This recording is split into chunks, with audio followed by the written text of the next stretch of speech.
నేడు తెలంగాణ కేబినెట్ భేటీ సమావేశం కానుంది. సీఎం రేవంత్ రెడ్డి అధ్యక్షతన మంత్రివర్గ సమావేశం సచివాలయంలో జరగబోతుంది. అసెంబ్లీ బడ్జెట్ సమావేశాలు, ఓటాన్ అకౌంట్ బడ్జెట్ వంటి కీలక అంశాలపై ఈ భేటీలో చర్చించనున్నారు. అలాగే 6 గ్యారంటీల హామీలకు సంబంధించి బడ్జెట్ కేటాయింపులపైన కూడా దిశానిర్దేశం చేయబోతున్నారు. శాసనసభ సమావేశాల ప్రారంభం సందర్భంగా గవర్నర్ చేసే ప్రసంగానికి మంత్రివర్గం ఆమోదం తెలపనుంది. శాసనసభ సమావేశాలను ప్రభుత్వం ఈ నెల 8 నుంచి ప్రారంభించవచ్చని అంచనా. అలాగే తొలి రోజు గవర్నర్ ప్రసంగంతో సభ ముగుస్తుంది. ఈ ప్రసంగంపై మరుసటి రోజు సభలో చర్చ జరుగుతుంది. ఆ తర్వాత 10వ తేదీన కానీ ఆ తర్వాత కానీ ఓటాన్ అకౌంట్ బడ్జెట్ ప్రవేశపెట్టే అవకాశం కనిపిస్తుంది. సభ ప్రారంభమయ్యే తేదీ నుంచి 2 రోజుల తర్వాత బడ్జెట్ ప్రవేశపెట్టాలనే ప్రతిపాదన ఉంది. ఇక ఈ సమావేశాల్లోనే సాగునీటి పారుదల రంగంపై శ్వేతపత్రాన్ని రాష్ట్ర ప్రభుత్వం ప్రవేశపెట్టే అవకాశం కూడా ఉంది. ఇక మంత్రివర్గంలో చర్చిస్తామని కూడా తెలుపుతున్నారు. అలాగే ఎన్నికల సమయంలో కాంగ్రెస్ పార్టీ ఇచ్చిన 6 గ్యారంటీల అమల్లో మరో 2ంటిని ఈ నెలలోనే అమలుకు ప్రభుత్వం సిద్ధమవుతుంది. ఇప్పటికే ఆర్టీసీ బస్సుల్లో మహిళలకు ఉచిత బస్సు ప్రయాణం, ఆరోగ్యశ్రీ పథకం కింద 10 లక్షల వరకు వైద్య సేవల హామీలను అమలు చేస్తుంది కాంగ్రెస్ సర్కార్. అలాగే ఇళ్లకు నెలకు 200 యూనిట్ల వరకు ఉచిత కరెంటు, పేదలకు 500కే గ్యాస్ సిలిండర్ల హామీల అమలుకు సిద్ధమవుతున్నారు. ఈ 2 హామీల అమలుకు నిధులపై కేబినెట్ సమావేశంలో చర్చిస్తారు.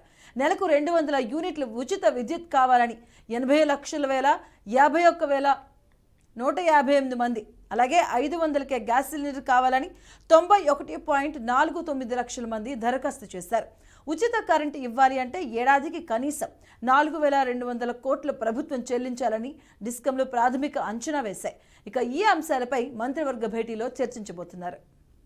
అలాగే మరో పథకం మహాలక్ష్మి పథకం కింద మహిళలకు ప్రతి నెల 2,500 ఇచ్చే పథకానికి అత్యధికంగా 92.23 లక్షల అర్జీలు ప్రభుత్వానికి చేరాయి. ఇక ఈ దరఖాస్తులను సమీక్షించిన తర్వాత అర్హులను ఎంపిక చేస్తే ఎంత భారం పడుతుంది అనే అంశంపై ఆర్థిక శాఖ కసరత్తు చేస్తుంది. రైతు భరోసా పథకం కింద ఎకరానికి 15,000 చొప్పున ఇవ్వాలి అంటే ఏటా 18,000 కోట్లు అవసరమని భావిస్తున్నారట. ఇక కౌలు రైతులకు 15,000 పథకానికి 2,63,616 మంది, రైతు కూలీలకు 12,000 పథకానికి మరో 40,95,581 మంది దరఖాస్తులు ఇచ్చారు. రేవంత్ సర్కార్ ఇలా ప్రతి హామీ అమలుకు విడివిడిగా ఎన్ని నిధులు కావాలనే లెక్కలతో బడ్జెట్ సిద్ధమవుతుంది. ఇక ఈ క్రమంలో గ్యారంటీ హామీలకు బడ్జెట్ కేటాయింపులో ప్రాధాన్యం ఇచ్చేలా మంత్రివర్గం దిశానిర్దేశం చేసే అవకాశం కూడా ఉంది.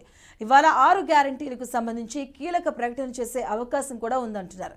ప్రధానంగా 500కు సిలిండర్, 200 యూనిట్ల వరకు ఉచిత విద్యుత్ హామీలపై ప్రకటన ఉండే ఛాన్స్ ఉందని అంటున్నారు.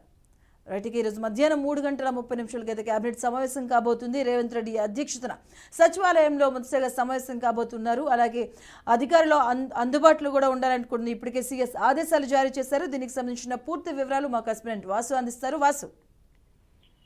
మధు, ఈ మధ్యాహ్నం 3:30 గంటలకు తెలంగాణ సచివాలయంలో సీఎం రేవంత్ రెడ్డి అధ్యక్షతన తెలంగాణ మంత్రివర్గ సమావేశం జరగబోతుంది. ఈ మంత్రివర్గ సమావేశాలు ప్రధానంగా ఈ నెల 8వ తేదీ నుంచి అసెంబ్లీ సమావేశాలు నిర్వహించాలని చెప్పి ప్రభుత్వం భావిస్తుంది.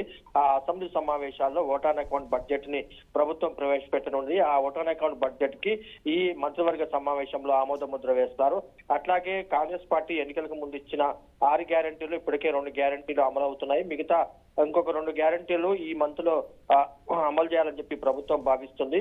దాంట్లో మెయిన్ గా 500కు గ్యాస్ సిలిండర్ ఇచ్చే పథకం కానీ, అట్లాగే 200 యూనిట్లకు ఫ్రీ కరెంట్ ఇచ్చే పథకం కానీ, ఈ 2 పథకాలకు సంబంధించి ఇప్పటికే ప్రజాపాలనలో దరఖాస్తులు తీసుకుంది ప్రభుత్వం. ఆ దరఖాస్తుల వడపోత కార్యక్రమం జరుగుతుంది. దానికి ఎంత నిధులు అవసరం పడతాయి అనేది ప్రభుత్వం ఒక అంచనాకు వచ్చింది.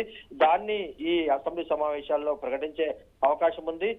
అట్లాగే నిన్న సచివాలయంలో ఆర్థిక రంగ నిపుణుడు మహంటెక్ అహులువాలియాతోని సీఎం రేవంత్ రెడ్డి సమావేశమయ్యారు. ఆయనతో పాటు బట్టి విక్రమార్క కూడా సమావేశమయ్యారు. రాష్ట్రంలో ఉన్న ఆర్థిక పరిస్థితి, అట్లాగే కాంగ్రెస్ ఎన్నికలకు ముందు ఇచ్చిన హామీని అమలు చేస్తే ఏ రకమైన నిధులు అవసరం పడతాయి, ఏ రకమైన సమీకరించుకోవాలి నిధులు అనేది ప్రధానంగా అహులువాలియాతోని సీఎం రేవంత్ రెడ్డి బట్టి విక్రమార్క చర్చించారు. ఈ నిధులకు సంబంధించి రాబడి ఏ రకంగా చేసుకోవాలనేది కూడా ప్రధానంగా చర్చ జరిగింది.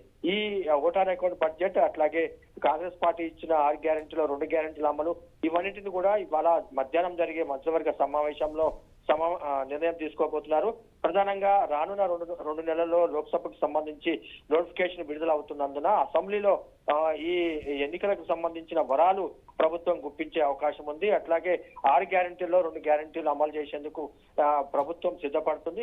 దీంతో పాటు గత అసెంబ్లీ ఎన్నికల్లో విద్యుత్ రంగము అట్లాగే ఆర్థిక రంగం పైన ప్రభుత్వం శ్వేతపత్రాలని విడుదల చేసింది. ఈ అసెంబ్లీ సమావేశాల్లో ప్రధానంగా సాగునీటికి సంబంధించి కాళేశ్వరం ప్రాజెక్టు అట్లాగే మేడిగడ్డ బ్యారేజీ కుంగుబాటుకు సంబంధించి శ్వేతపత్రం విడుదల చేసే అవకాశం ఉంది. దీంతో పాటు తెలంగాణ రాష్ట్రంలో ఇరిగేషన్ ప్రాజెక్టుల పరిస్థితి, ఏ రకంగా దానికి నిధులు ఖర్చు పెట్టారు, వాళ్ళ ఆ ప్రాజెక్టులకు సంబంధించి ఆపరేటింగ్ ఎట్లా ఉందనేది కూడా ప్రధానంగా బీఆర్ఎస్ పార్టీని టార్గెట్ చేస్తూ కాంగ్రెస్ పార్టీ శ్వేతపత్రం విడుదల చేసేందుకు సిద్ధపడుతుంది. ఇవన్నీ కూడా ఇవాళ మంత్రివర్గ సమావేశంలో చర్చించే అవకాశం ఉంది. ప్రధానంగా 6 గ్యారెంటీల్లో 2 గ్యారెంటీల అమలుకు సంబంధించి కూడా ఈ నిధులకు సంబంధించి ఆమోద ముద్ర వేసే అవకాశం ఉంది. Madhu. Right, thank you Vasu.